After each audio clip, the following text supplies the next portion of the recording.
Dimensiones, un podcast original de Filo de Luna.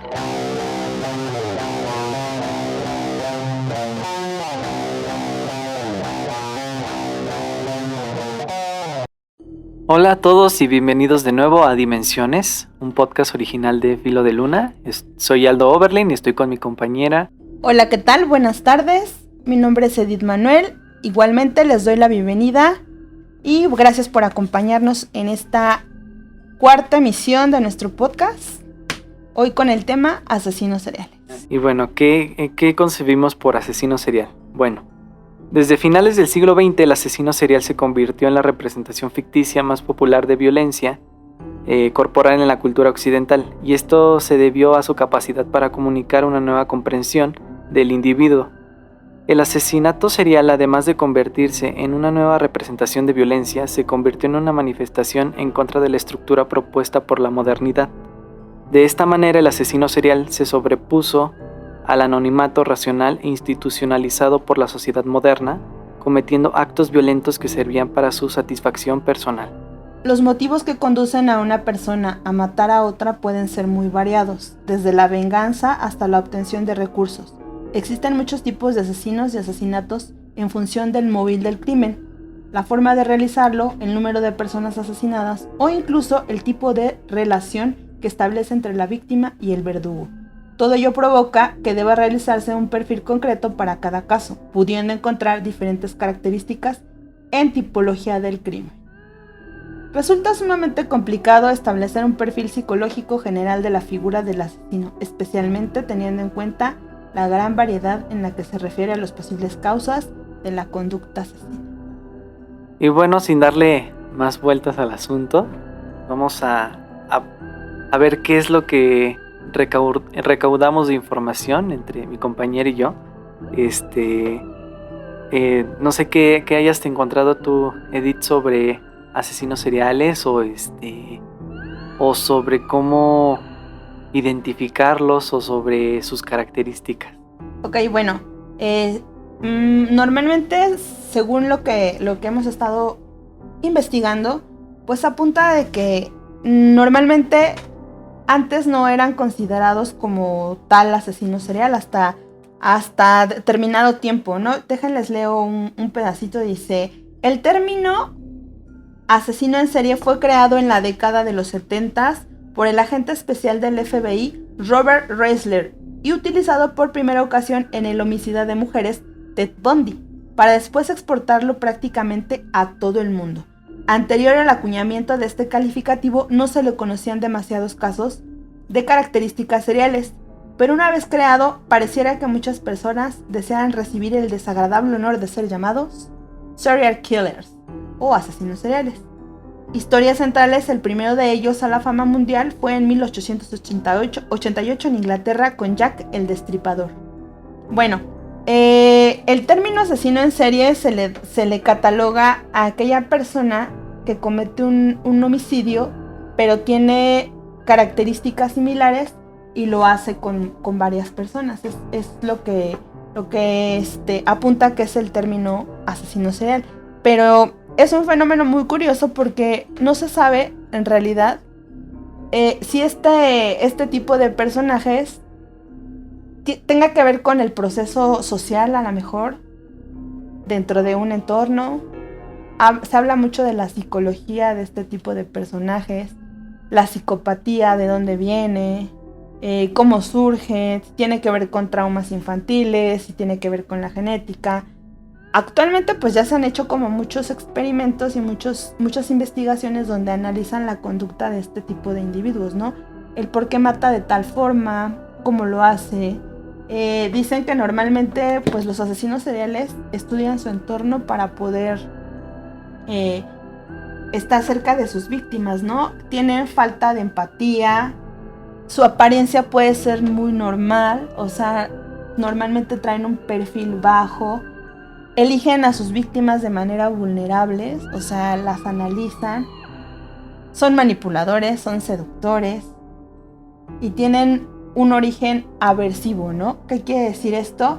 Que bueno, provienen de familias y entornos desestructurados, o sea, vienen de familias que tienen un elevado nivel de violencia. ¿no? Ya sea de manera psicológica, de manera física, pero con antecedentes violentos, ¿no? Y muchos de estos pues han sufrido diferentes tipos de abusos a lo largo de su vida, y por esto es que no han adquirido como la empatía, ¿no? Y eso hace que desarrollen un perfil psicótico, un perfil de psicopatía, ¿no? Pues hay unos asesinos seriales muy extremos. No sé tú qué tanto hayas investigado acerca de esto, Aldo, qué opines. Es un fenómeno bastante interesante, ¿no? Y a nivel social hay ciudades del mundo donde hay más. Sí, claro. De hecho, bueno, se supone que hay como 4 premisas o principios a cumplir para deducir si serías un asesino serial. Que uno es un golpe en la cabeza en la infancia, violencia intrafamiliar por parte de la madre o el padre o ambos, haber sido abusado sexualmente por cualquier miembro de la familia o cercano, y finalmente tener un deseo sexual o motivación que no ha sido satisfecho. Se supone que si cumples alguna de estas 3 de estas características, lo más probable es que puedas entrar en esa definición. Sin embargo, es hasta cierto punto ambiguo, porque otra cosa que se dice es que no porque hayas pasado por estas cosas quiera decir que te vayas a desarrollar como un asesino serial, que depende también mucho del entorno, de cómo lo hayas tomado, pues en este caso que hayas recibido tal vez terapia, etcétera, etcétera. De hecho, por ejemplo, hay uno que es el trastorno de personalidad múltiple, y normalmente se desencadena en personas que han sido abusadas sexualmente de más niños. Pero no por esto, hay muchas personas con este trastorno, pero no necesariamente implica que se hagan asesinos, ¿no? Claro. Y pues bueno, en cuestión de asesinos seriales, creo que el espectro es muy, muy amplio. Sí. Lamentablemente creo que es muy amplio. Y no sé, por ejemplo, a mí una que me quedó muy marcada, se me hizo muy interesante su historia, es la de Aileen Wuornos, que es una asesina serial que se prostituía en las carreteras, porque su mamá era igual creo que alcohólica, y todo esto. Vivía en un lugar muy... Creo que incluso hay una película, sí, ¿no? sí, Al sí, respecto, la de Monster. Ajá. Exacto.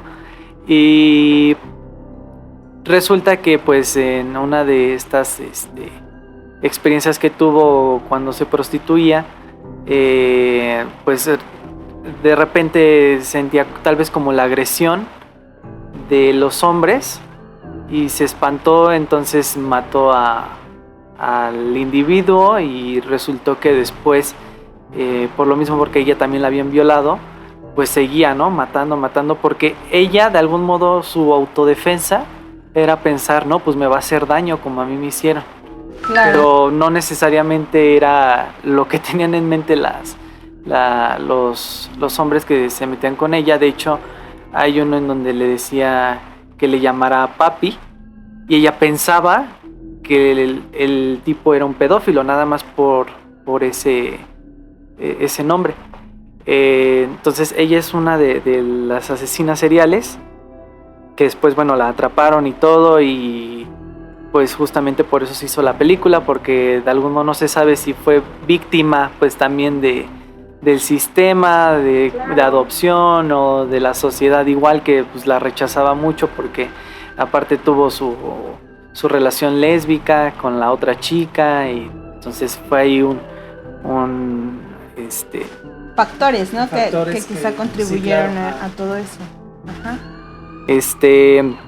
Y bueno, más acá del lado del charco, el asesino de Catepec, que a mí me sorprende mucho por esta cuestión de que había secuestrado a la hija de sus vecinos, y a pesar de eso, cuando los vecinos estaban buscándola y preguntando, ellos se hacían como los que, no, pues la verdad no sabemos, y los vamos a apoyar en todo para que la encuentren, a pesar de que ya la habían matado, y que igual cometían canibalismo, ¿no?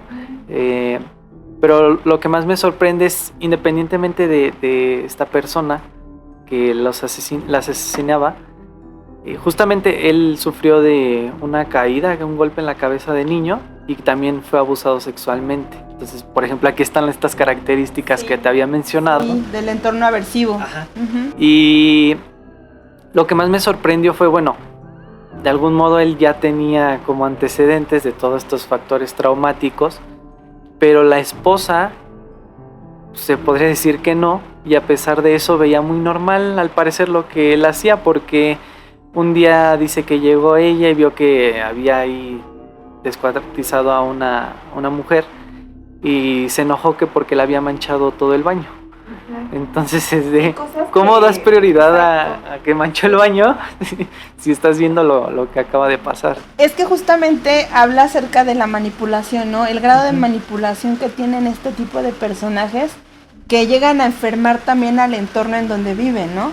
Por ejemplo, tú mencionas a este asesino, él en una entrevista, yo escuché que decía que si él volviera a estar libre, volvería a hacerlo, sí. Y volvería a matar incluso a más mujeres, ¿no? Y con más saña, porque habla precisamente de su infancia violenta, ¿no? Del el tipo de violencia física y emocional que su madre ejercía con él, ¿no? Y que esto contribuyó a que el factor de asesinatos pues fuera puras mujeres de una edad representativa, en donde él pues incluso se las comía, ¿no? Y como tú dices, ¿no? ¿Cómo es posible que la esposa supiera de todas estas cuestiones y actuara como si nada, ¿no? Inclusive participando de todo esto, por el grado de manipulación, ¿no? Claro. Que llega a surgir en todo eso. Dice, una gran cantidad de asesinos en serie provienen de familias o entornos desestructurados con un nivel de violencia, y muchos de ellos han sufrido diversos tipos de abuso a lo largo de su vida que dificultan la adquisición de empatía y preocupación por su entorno, ¿no? De ahí que son cero empáticos y que pues en realidad actúan con una violencia pues extrema, ¿no? También hay el caso de un chico que igual de aquí de México, que su modus operandi de él era que él tenía un microbús en Reforma, ¿no? Entonces lo que hacía es que él esperaba que las mujeres se quedaran solas a una hora del día, las violaba y las mataba, ¿no? Entonces pasó mucho tiempo de su vida haciendo estos hechos y lo encontraron hasta que una de las víctimas logró escapar, ¿no? Y fue cuando habló acerca de todo lo que él les hacía, cómo lo hacía, por qué lo hacía, y también habla acerca de que tuvo muchos problemas familiares y principalmente pues con la figura materna, ¿no? Que es con la que llegan como a tener este grado de, pues sí, de maltrato, ¿no? Que ellos empiezan a matar mujeres y de las formas pues más sanguinarias posibles, ¿no? Entonces, ¿tú crees que realmente afecte como todo el factor social? Yo creo que sí, ¿no? Sí, yo creo que puede ser tanto este factor como genético, también podría ser, pero el factor social es bastante importante porque siento que hay veces donde las circunstancias te pueden llevar a algo, ¿no? También hay otras asesinas justamente que se llaman las Puquianchis. Las Puquianchis, sí. Y ellas pues empezaron a prostituir a muchas chicas. Entonces ahora sí que para costear sus cosas, pues decían, pues es más fácil no darles de comer, dejarlas ahí tiradas sin nada, y pues si ya no sirven, pues mejor las matamos, ¿no? Para que no nos estorben. Entonces ahí pues es todo un constructo social que de cómo ellas se metieron en este rol de encontrar mujeres y prostituirlas y amenazarlas de que no podían salirse tan fácil de ahí, hasta el punto pues bueno, ya ahora sí definitivamente de acabar con sus vidas para seguir con su trabajo, ¿no? Claro, sí. Nos dice aquí que por ejemplo ellos eligen víctimas vulnerables, ¿no? Uh-huh. Donde ellos puedan ser los que tengan mayor ventaja a la hora de poder, no sé, pasar por encima de ellos, ¿no? Y son considerados más débiles o pueden ser manipuladas de algún modo para dejarlas en una situación de sumisión, ¿no? Lo que ellos buscan es como tener una descarga de, no sé, de adrenalina también, que a ellos los haga sentir plenos, satisfechos, porque hay una parte de su vida que quizás no esté resuelta y quizá toda esa violencia con la que han cargado durante toda su niñez, su infancia, sea como un vínculo en donde ellos descarguen con toda la furia, con toda la hazaña encima de esas víctimas, ¿no? Es como, pues sí es un patrón, se puede decir que genético también, pero también muchas veces se desarrolla mediante, pues la infancia, ¿no? Mediante los procesos sociales que ha tenido esta víctima. Sí, claro, porque mencionaban también en un documental que estaban analizando como la mente de los asesinos seriales y que no había una como conexión para tener empatía por las demás personas o pues sí, ¿no? Que no les sorprendieran cosas como asesinatos o el hecho de hacerlos. Pero que también no necesariamente por esto dependía, como te mencioné anteriormente, que fueran a ser asesinos seriales, ¿no? Entonces puede ser tanto el factor genético como el factor social y pues al parecer sí las circunstancias te pueden, a cualquier persona, hacer que caiga hasta ese punto, ¿no? Dependiendo. Sí. Y bueno, vamos a tener una entrevista con un analista que nos va a hablar un poquito más a fondo de lo que son todos estos temas relacionados con los asesinos seriales. Y bueno, ya tenemos en línea al investigador David de Dios Jacobo. Hola David, ¿cómo estás? Hola, buenas tardes. Bien. Bueno, bienvenido a Dimensiones. Y bueno, la primera pregunta es, ¿qué nos puedes decir de los asesinos seriales? Mira, los asesinos seriales han existido en nuestra comunidad o en nuestra sociedad desde hace mucho tiempo. Se le dio el término asesinos seriales desde los 60 aquí en México, pero son como que personajes que han estado siempre en la cultura popular. Por ejemplo, en la sociedad azteca, en la cultura azteca, el sacerdote era un asesino serial, pero eran asesinatos que eran bien vistos por la comunidad. Es decir, en nuestra actualidad serían como criticados o serían vistos como monstruos, pero en aquel tiempo pues eran venerados por la gente, estaban haciendo un bien para la sociedad.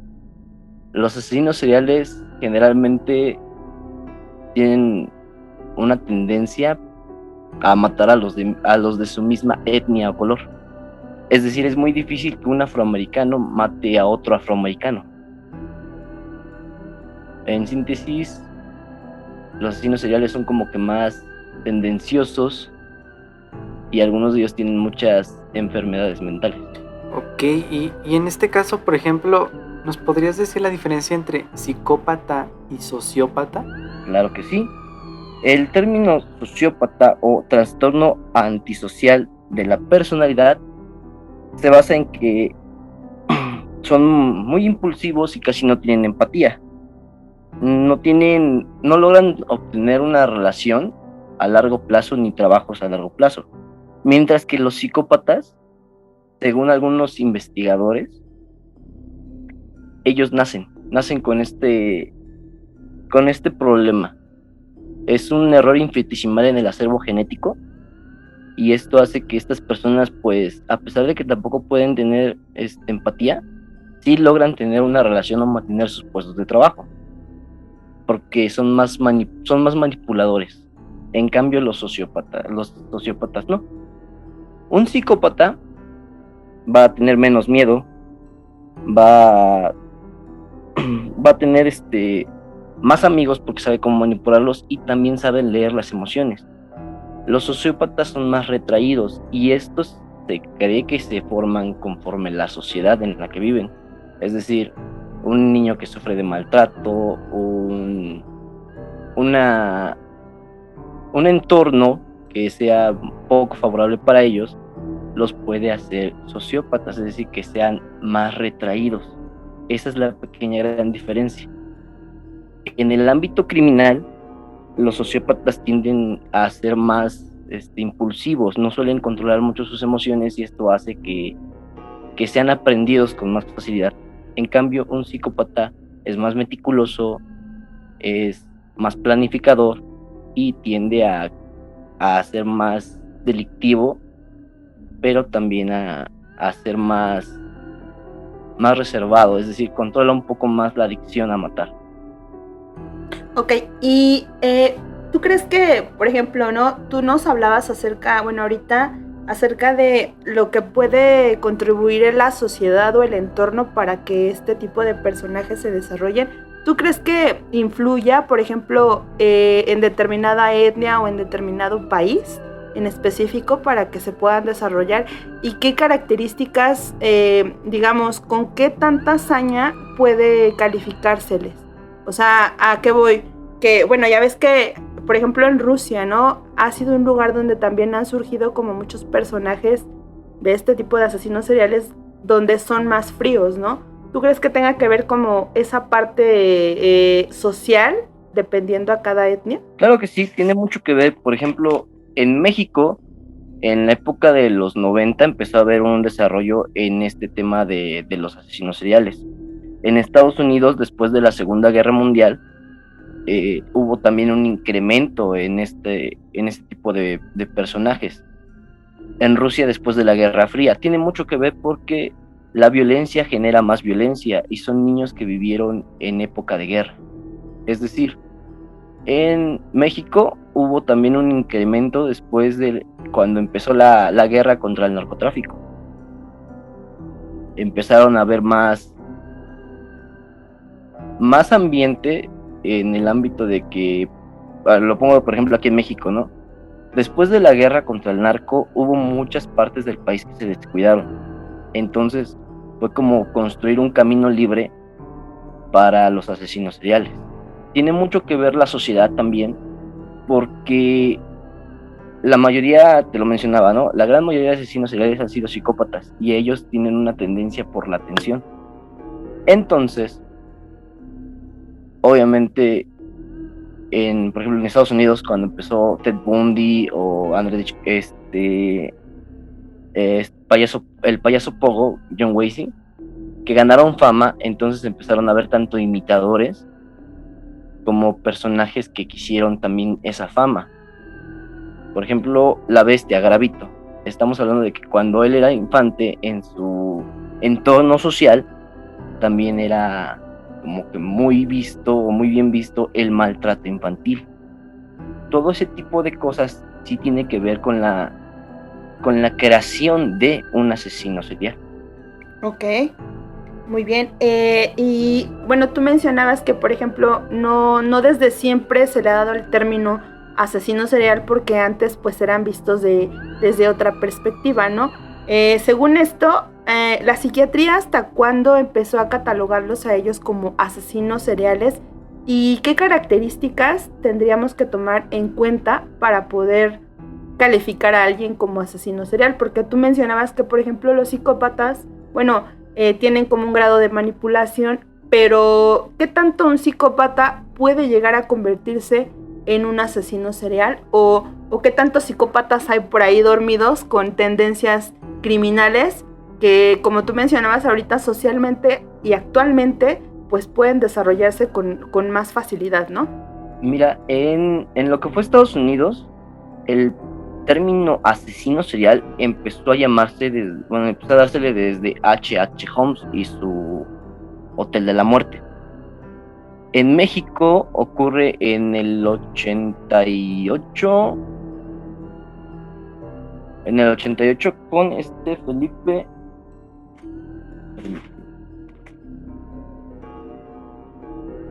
Felipe Espinosa. A él fue como que el primer mexicano al que le pusieron asesino serial. Pero antes de él hubo más personas que también la habían matado. Perdón. ¿Qué tiene que ver o qué tiene que tener un psicópata o una persona para que se vuelva asesino? El FBI dice que tiene que tener 2 o más víctimas de la misma persona para que sea considerado un asesino serial. Esto requiere o dice que una persona puede llegar incluso a matar por accidente y no sería considerado como un asesino serial.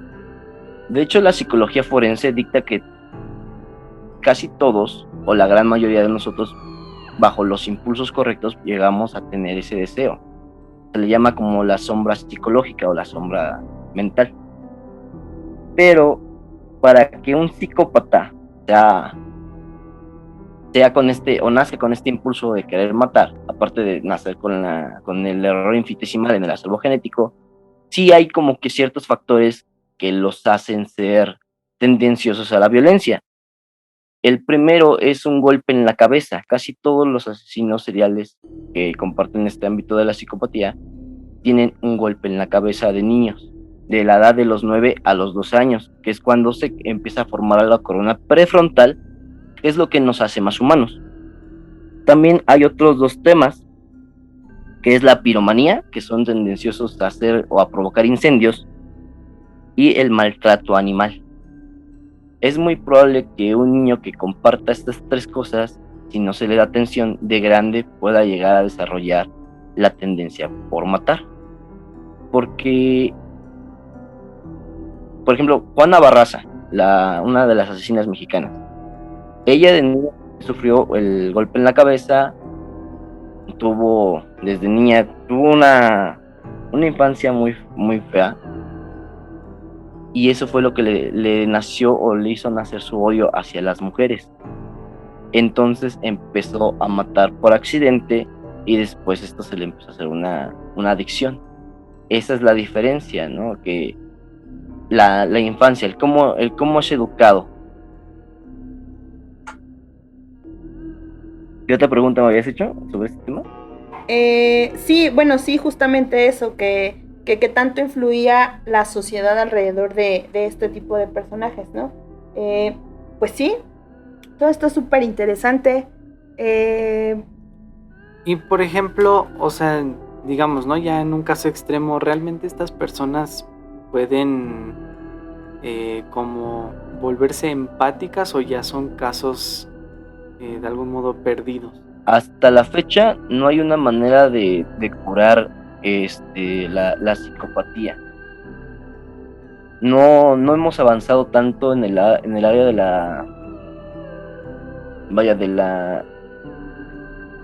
de la ciencia neuronal como para poder corregir ese error infinitesimal en el acervo genético. De hecho, muchos psiquiatras, muchos neurólogos siguen debatiendo si realmente lo que es el ser un psicópata viene por nacimiento o viene por el golpe en la cabeza que ellos se dan. Pero es cuando una persona ya nace o tiene este gen desarrollado, es imposible curarse. Sí pueden haber medicamentos que controlen pero generalmente no. De hecho, muchos asesinos en serie se llegan a suicidar o buscan que los atrapen porque se llegan a aburrir. Cuando ellos ya empiezan a matar por placer, porque sienten placer al hacerlo. Cuando llega un punto en el que ya no encuentran placer, muchos se suicidan. Ese es el punto, no hay cómo curarlos. Ok, y por ejemplo algo que andábamos analizando es que al parecer hay como más asesinos masculinos que femeninas. ¿Hay algo ahí que nos pudieras tú decir sobre eso? Mira, vivimos en una sociedad que desgraciadamente, esto es en general, esto es en el mundo, generalmente sigue siendo muy masculina, porque se hablan más de los asesinos en serie precisamente hombres que mujeres, pero también hay varias mujeres que han tenido gran relevancia en el tema. Por ejemplo, está la condesa maldita, que es Elizabeth Bathory, que tiene el récord mundial sobre asesinatos, es decir, mató cerca de 700 personas, generalmente eran sus esclavos. En México tenemos el caso de las Polquianchis, que mataron a cerca de 93. Juana Barraza, está también la señorita Allen Weiss, que era una asesina de hombres, que de hecho ya ella los repudiaba. Sí han existido también en el tema bastantes mujeres. Por ejemplo, están los asesinos de Moors, que eran una pareja de asesinos, Ian Bradley y Mariah Hadley.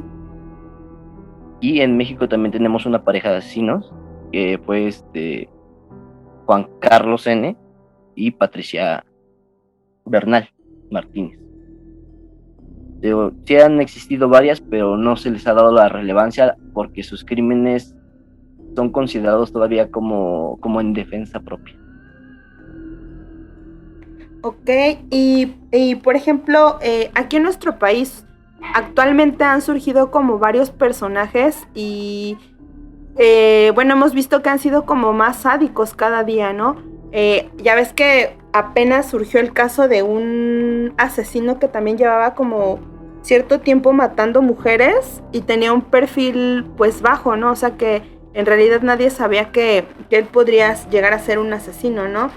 ¿Tienes el dato, Aldo, del nombre de este asesino, no, verdad? No, creo que no. Bueno, mi pregunta va respecto a en nuestro país, ya que nos mencionabas hace un ratito que toda esta cuestión del narco y demás cosas han dado como pie a que se desarrolle todo este perfil violento y con más saña. ¿Tú crees que actualmente existan como asesinos seriales que estén como en un perfil bajo? O sea que, por ejemplo, dentro de nuestros jóvenes, ¿y qué tipo de factores podrían influir para que puedan desarrollarse? Obviamente, sí creo que existan asesinos seriales en el país en bajo perfil, porque pues lo vemos en los noticiarios, en el periódico. La cifra de muertes en México es bastante grande y desgraciadamente vivimos en una sociedad donde actualmente pues no hay mucha como que seguridad. Es decir, yo no me meto en esos temas porque en relación a la seguridad, porque digo, cada país tiene su manera de hacerlo, ¿no? Pero sí, en México existe una gran tendencia. Por ejemplo, la persona que tú decías es Andrés Mendoza, Andrés Filomeno Mendoza. Desgraciadamente a él lo atraparon porque asesinó a la esposa de un policía, y fue por eso que las autoridades empezaron a investigar. Pero no solamente está él, por ejemplo, la pareja de asesinos que es los que les comentaba, Juan Carlos y Patricia Bernal. Está también el monstruo de Toluca, Itzel Nayeli García, que es la degolladora, o César Armando Librado, que es el coqueto. Han existido en nuestra historia de nuestro país desde el 88. Es algo bastante alarmante, porque realmente no se sabe si las víctimas son por el narcotráfico o por ellos. Por eso es que muchos de ellos han salido victoriosos. Es decir, tenemos en México incluso asesinos que son conocidos a nivel mundial por el sadismo. Está el señor perdón,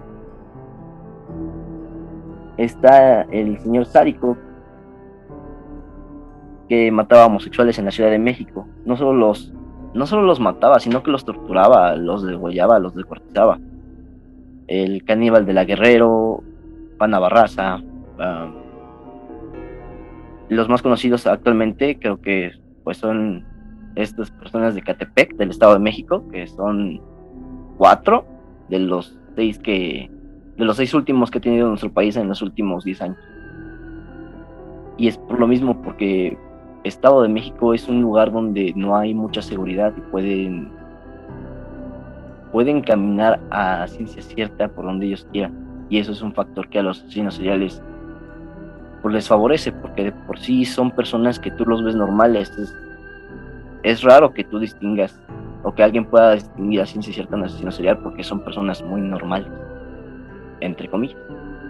Y bueno, por ejemplo, algo que justamente ha surgido mucha incertidumbre en la sociedad es si, por ejemplo, se expone uno como contenido tal vez violento, ¿no? Como lo que decían los videojuegos o a películas, pues donde ya actualmente se muestra, pues sí, en gran parte de ellas que pues tienen el objetivo de mostrar sangre y agresión, violencia. Esto puede ser un factor tanto tal vez para los niños o para los adultos, o sea, puede ser un factor que desencadene algo relacionado a esto. No, mira, la violencia siempre ha existido. Sí tenemos una tendencia a los seres humanos hacia el morbo de lo violento, pero como tal no afecta. Es decir, hay una etapa en la vida del ser humano que es de los 9 a los 12 años para no ser violentos con los niños, pero eso es de violencia física. El ser expuesto a violencia, por ejemplo, lo que vemos en las películas de Hollywood, en las series, en los periódicos o en los videojuegos, como lo nombras, como tal no es un factor que desencadene una conducta violenta. Sí, ser expuesto a violencia física sí trae una consecuencia física después, pero esto es completamente diferente. ¿Qué lo determina, David? O sea, ¿qué determina que a lo mejor un niño que es expuesto a violencia física real, digamos, en el entorno hacia su vida, a que esté constantemente consumiendo a lo mejor un contenido violento, ¿no? Actualmente, pues sí es bien real que también las caricaturas, pues traen como un grado de violencia más extrema, ¿no? En donde pues sí se manejan homicidios, sangre, y los niños también llegan como a pues a verlo todo como normal, ¿no? A relacionarlo como de manera normal. Tú nos mencionabas que a lo mejor se está expuesto de manera física, pero más real, digamos, no a verlo en la tele, por decirlo así, puede llegar a desarrollar eso. ¿Qué determina esta diferencia? Lo determina la corona prefrontal. Muchos psicólogos y psiquiatras y también neurólogos indican que de 9 a los 12 años, lo que les mencionaba, la corona prefrontal, que es la parte más humana, es la parte que regula las emociones del ser humano, es la que determina. Es decir, si en esta edad, de los 9 a los 12, uno es violento, es decir, agrede físicamente al niño, la corona prefrontal no se desarrolla correctamente.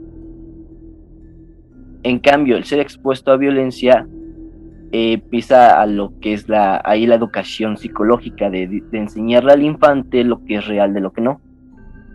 Pero en cambio, si violentas a un niño en esta edad, tu cerebro no es como que pueda distinguir algo que es real de algo que es físico, y es cuando se daña la corona prefrontal. Eso es lo que lo determina. Ok, y por ejemplo, ¿qué tipos de asesinos, o sea, dentro de la política de cada país se han desarrollado como diferentes tipos de personajes, ¿no? Y tú mencionabas que hay personajes que están también inmiscuidos dentro del ámbito político y social.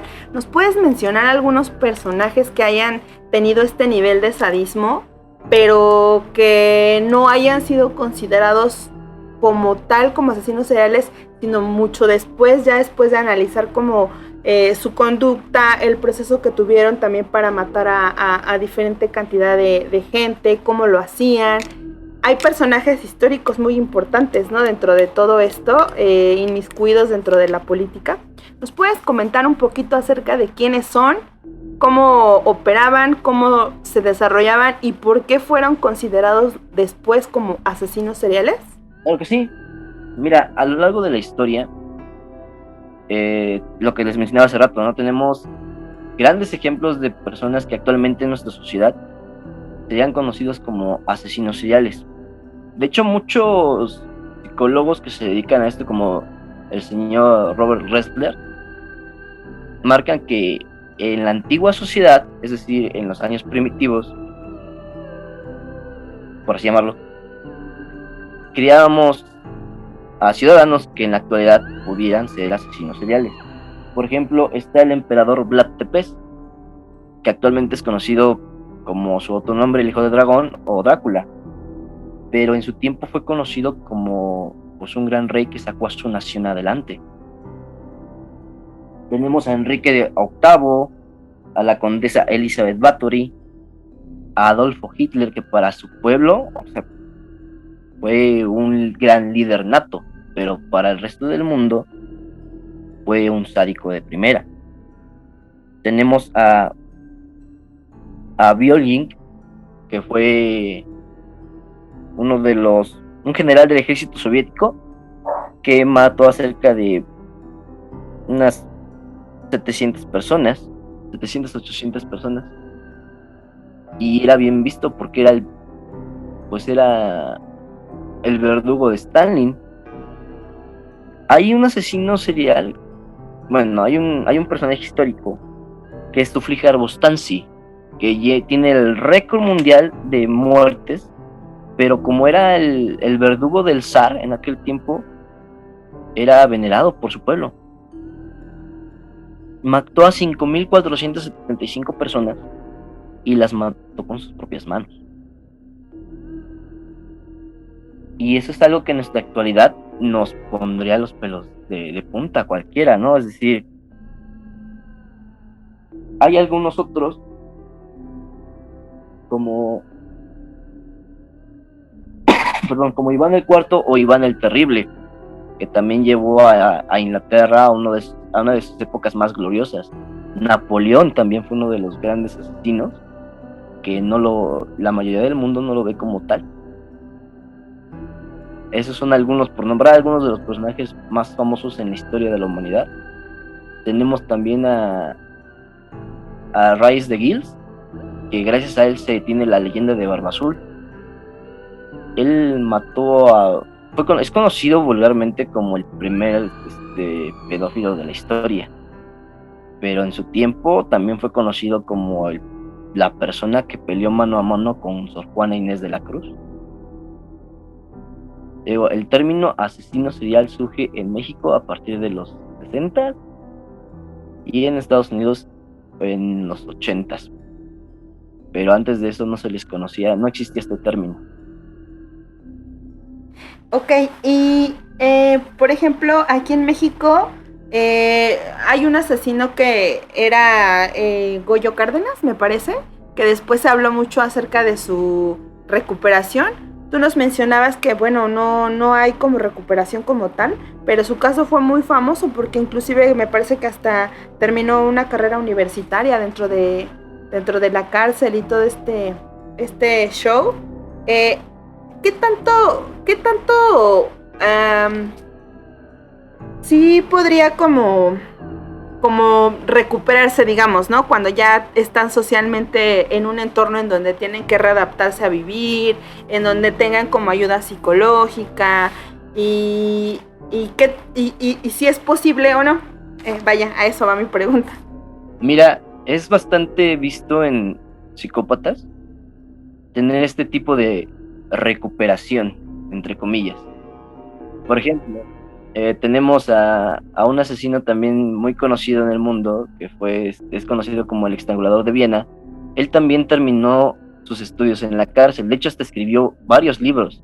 Lo sacaron de la cárcel y también, aunque mostraba una recuperación sorprendente que llamó la atención de muchos psicólogos de la época, realmente estaba fingiendo, porque cuando salió siguió matando. Tenemos a la bestia Garavito, que también actualmente él se declara que no hizo nada malo, que él simplemente estaba escuchando la voz del Señor que le decía que matara a las personas que iban a ser pecadores. A Juana Barraza, este personaje mexicano, también dice que ya está curado. ¿Por qué? Porque realmente ella no mató nada, no mató a nadie, y que ni siquiera se atrevía a tocar a las viejitas. Y esto se debe a que para un psicópata matar es como una droga, es adictivo. Cuando se ven reprendidos, buscan el cómo volver a hacerlo. Y una de las cosas que les dije sobre los psicópatas, es que suelen ser manipuladores. Obviamente para ellos, como no demuestran grados de arrepentimiento, para ellos es muy fácil fingir que están arrepentidos, y desgraciadamente muchas veces la sociedad se los cree. pero no hay, neuronalmente no hay cura para este tipo de mal.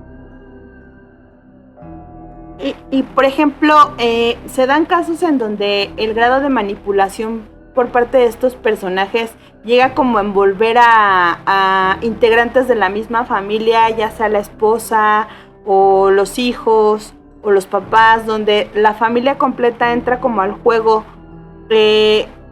¿Por qué se pueden dar estos casos? O sea, ¿por qué, por ejemplo,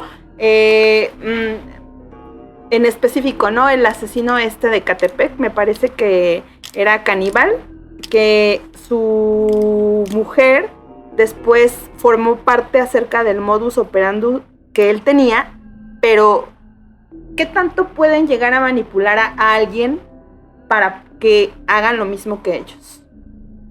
Mira, en la perfilación criminal o en la psicología criminal existen varias parejas de asesinos. Y esto se debe a que generalmente la mujer es la que va cediendo por miedo. En el caso de Juan Carlos y de Patricia Martínez, fue así. Es decir, ellos se conocieron, el tipo la engañó, le empezó a decir que él tenía dinero, la historia creo que ya la saben. Y llega un punto en el que él le dice que su necesidad de matar lo está llamando y ella cede. ¿Por qué? Porque en este punto la persona ya está como que en la necesidad de sentirse que no puede conseguir a alguien más. Y esto se debe a que los psicópatas empiezan a manipularlo desde ahí.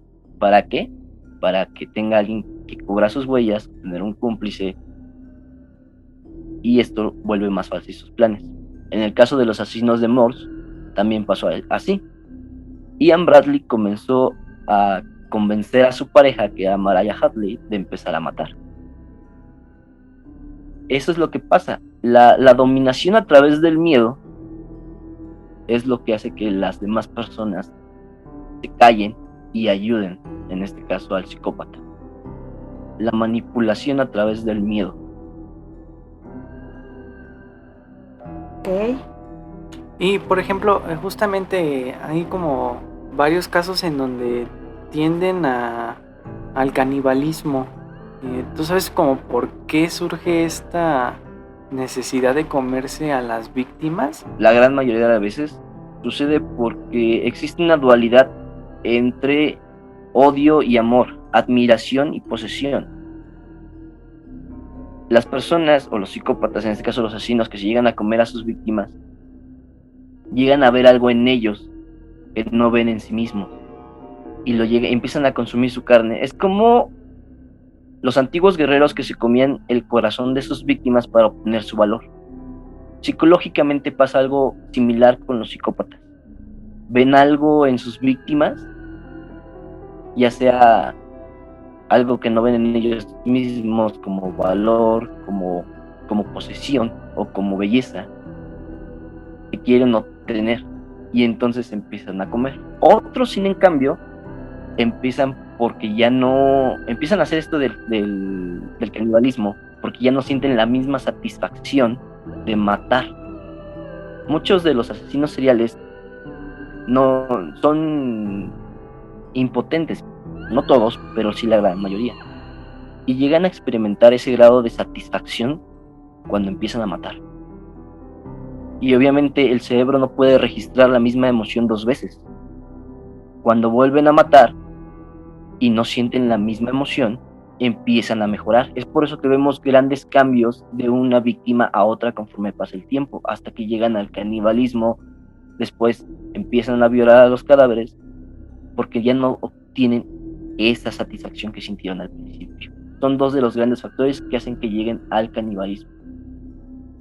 Ok, y por ejemplo en el caso de los niños psicópatas, donde, bueno, se han dado estos casos donde también a muy temprana edad empiezan como a matar, y con la misma hazaña, ¿a qué se debe también todo este factor? En cuestión de los niños, sigue siendo el hecho de la psicopatía. Es decir, Hay un caso muy famoso creo que es de Inglaterra, la verdad desconozco el nombre del niño, que mató a toda su familia y después se pegó un tiro. Esto se debe a que el niño también tenía esta enfermedad, llamémosle psicopatía, y obviamente pues el abuso era grande.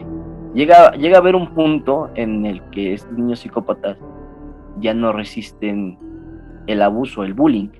En México tuvimos apenas el caso en una escuela de un niño que mató a sus compañeros y a su profesora por el bullying que se le hacía, pero también porque había un problema con él en su cerebro. Ese es el punto de los niños que llegan a cometer crímenes. También aquí existe la diferencia entre no saber distinguir la realidad de la ficción. Hay un caso en lo que fue Estados Unidos, creo que se fue ahí por el estado de Georgia, donde un niño mata a su madre y hasta crea un videojuego que se llamaba Mi mamá me quiere. Y gracias a este juego lo logran atrapar porque el juego, en el último nivel, la madre se ahorcaba y el cadáver se quedaba a dormir con el niño. Los maestros fueron a la casa de este infante y vieron a su mamá ahorcada, pero quien la había matado había sido el niño. Y no solamente pasó eso, sino que la necesidad del niño por su madre era tal que incluso llegó a tener relaciones con el cadáver. Se debe a este pequeño gran detalle de que ya nacen con esta enfermedad y no distinguen lo que es la realidad de la ficción y el bullying. Bueno, ¿hay algún libro que nos quieras recomendar referente a este tema? ¿Dónde podemos como investigar más acerca de todo este rollo? ¿Cómo saber si uno es un psicópata? ¿Qué características tendríamos como que tomar en cuenta para pues no sé, empezar a ver, ¿no? Si somos psicópatas o no. Yo creo que en la sociedad actual en donde estamos, vamos como bien encaminados hacia eso, ¿no? Mira, en cuestión de libros, hay muchos autores que son muy buenos en cuestión de lo que es el perfil criminal, la psicología criminal, ¿no? Por ejemplo, está John Kassenbach. El libro de Retrato en Sangre de él es uno de los libros muy buenos. El más conocido de él es El psicoanalista, pero en mi opinión, el libro de Retrato en Sangre está mucho mejor. Hay libros también que pueden ver sobre asesinos seriales de Ricardo Hahn. Es un escritor mexicano, es un investigador mexicano. Él tiene un libro que habla sobre los primeros asesinos seriales que existieron en el mundo, no solo en México. También es un libro muy bueno. Perdón. En cuanto a saber si eres una psicópata o no, pues de entrada creo que es el sentir cariño, porque los psicópatas no logran desarrollar esta emoción, aunque hay varios test en internet que puedes llegar a hacer y puedes consultar a un psicólogo si tienes intenciones de matar. Ok. Actualmente yo creo que hay varios que tienen más de 2 ganas de matar, pero bueno, ok. En cuanto a más temas, también está, por ejemplo, la perfilación criminal y el libro de Robert Less. Es de los mejores que hay para la perfilación criminal, y también a toda la gente que le interesa este tipo de temas también pueden estudiar la carrera de psicología criminal, que creo que en México, solo aquí en el estado, bueno, aquí en la Ciudad de México y el estado, solo creo que hay 2 instituciones que la tienen, que es el Instituto de Psico-Oncología y la Academia Internacional de Información de Ciencias Forenses. Es una carrera muy buena y ahí pueden aprender todo relacionado a asesinos seriales. Ok, bueno, pues muchísimas gracias. Realmente todos estos datos que nos diste están súper interesantes, mucha información. Esperemos volver a tenerte como invitado para otro programa. Yo creo que la continuación de asesinos seriales, porque pues este tema pues nos da como para más. No sé, ¿quieres decirle algo a nuestro invitado, Aldo? No, pues gracias por haber estado aquí con nosotros y darnos toda esta información. La verdad creo que es un tema de algún modo un poco tabú en nuestra sociedad, porque el hecho de saber sobre asesinos seriales y pensar, ¿no? Yo podría ser uno, creo que sí de algún modo es algo que nos frustra, ¿no? Entonces, ahorita con la información que nos das, pues es muy interesante saber, por ejemplo, lo que te pregunté del canibalismo y nos comentaste, ¿no? Que llegan al punto de la necrofilia. Entonces, pues ahondar en esos temas es muy interesante y bueno, qué mejor que con alguien que sepa sobre el tema. Ok, y bueno, pues muchísimas gracias nuevamente y hasta la próxima. Hasta luego, David. Y bueno, las recomendaciones de la semana que tenemos, en mi caso es la serie de Mindhunter, que trata sobre justamente analistas que investigan sobre asesinos seriales, violadores, etc. También la película de Monster, Asesina en Serie, que trata justamente de la historia de Allen Woodward. Y pues ya un poquito más extremo, por así decirlo, la película de Hannibal. Creo que también podría servirles como material para entretenerse esta semana. Bueno, dentro de mis recomendaciones tenemos algunos clásicos. Psicosis, por ejemplo. Está la película de Seven también, que es muy recomendable. 8 milímetros. Y una película que en mi caso a mí me perturbó bastante. Se llama Tenemos que hablar de Kevin. Y pues habla más que nada como de la estructura de un perfil psicópata desde la niñez. Y bueno, esas son mis recomendaciones de esta semana. Ok, y bueno, antes de despedirnos, tus redes sociales, Edith. Ok, a mí me pueden seguir en mis redes sociales como EdithFL, en Facebook, en Instagram como EdithFL, y buscar también el trabajo que ha hecho la compañía Filo de Luna. Ahí regálenos un like para que estén al pendiente de próximos proyectos. Y bueno, yo en mis redes sociales estoy como Aldo Oberlin, estoy en Facebook, Twitter e Instagram. Y también recuerden seguirnos al programa en Instagram, en TikTok y en Facebook. Ok. Y bueno, nos pueden escuchar en Spotify, eBooks y YouTube. Y bueno, pues muchísimas gracias. Espero les haya gustado esta cuarta emisión de nuestro podcast Dimensiones. Y les quiero agradecer. Esperemos que sigan con nosotros participando. La música corrió a cargo de Miki Romero. Y en cabina tenemos a Isaac Armas. Ok, hasta la próxima, amigos. Bye.